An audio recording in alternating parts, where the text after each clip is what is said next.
So that's a really good segue again. Thank you, Christoph.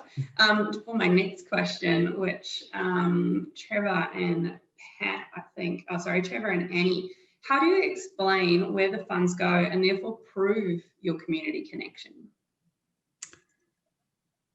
Okay, so because I'm coming from the smaller end of the space, my experience has been that if you want to demonstrate that whether it be funds that people are donating or time they're giving, or whatever it might be, that it's making a difference, there's no such thing as too minute a detail to provide.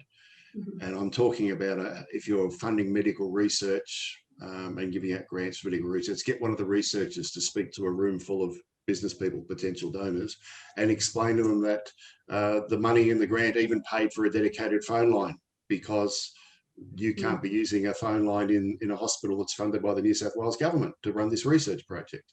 All those little, I'm sorry, what do they call those little finger prick things to do when you take a blood sample? You can only use those once. You've got to throw them away. And if you're doing a medical research project, you're using hundreds, possibly thousands of those little things. And they might only cost a fraction of a cent each, but you've got to fund all of that. So the more, don't be afraid to go down grassroots. I'm on the board of and involved with a small charity that provides assistance for families of kids with severe disabilities.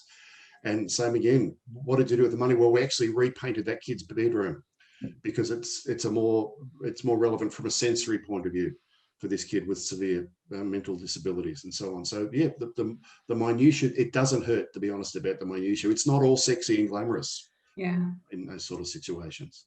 Yeah. Annie may have a completely different story. That's certainly been my experience. It doesn't have to be sexy and glamorous. Hey, I'm all about being sexy and glamorous, Trevor. So we go different camps there. I think for me, I used to be more nervous about, talking about the money. And I think we have to actually be really upfront about the money and not embarrassed about that, and communicate, well, what value people are giving. If they're donating, let's face it, for an eye health charity that I run, it's going to be bequest and then donation. So we have to be as our primary source. And then we all obviously want grants and other revenue sources as well. And so for me, that's right. If I've got a trust at the moment who want to give a certain amount towards children with glaucoma. So instead of me just going, okay, well, I've received this amount of money and that's great, I actually every year go and give them an update. Because of that money that you did, we were able to then start our own congenital glaucoma group, which on Facebook now, which has 300 members. They have met personally and then we've also been able to secure a top position to provide a webinar based on the questions that they've invited in that chat group. Well, that person who might have given that money once will just go, wow, I see the value. And of course, at the front of my marketing will be that child with their little glasses and their vision, whatever, not to upsell it, but to go, yeah, you helped that child. You helped that mum who had such anxiety about her child. You connected them to the top professionals in this country. And so that's a really great thing for someone who, exactly, we give out grants as well, which is amazing for a charity. So we give $200,000 of grants towards glaucoma research. And so that's the same thing.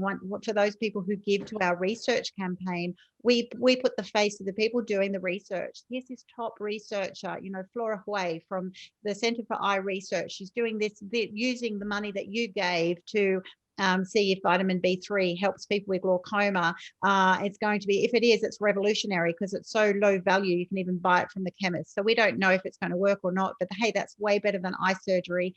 Thank you so much. Let's cheer her on as she does her research. Well, she's like a rock star, right? Researcher, which is better than just being in a lab working out what vitamins are working with the back of your eyes. So with all of that, I think we actually go, please give me some funds. If you are going to use these funds, I will be able to tell you how to use them.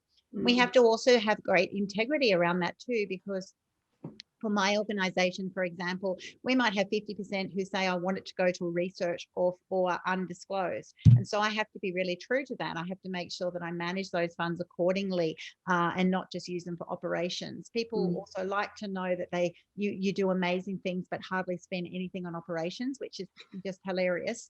And so, rather than just sort of talk about, that how do I hide that huge part of wages, for example, or fundraising, it's more that, know, because you're investing in this area, this team is able to have, you know, currently have 5 awareness campaigns that are finding people with glaucoma who are reducing their rate of preventable blindness, and that's exciting. Thanks for being part of that.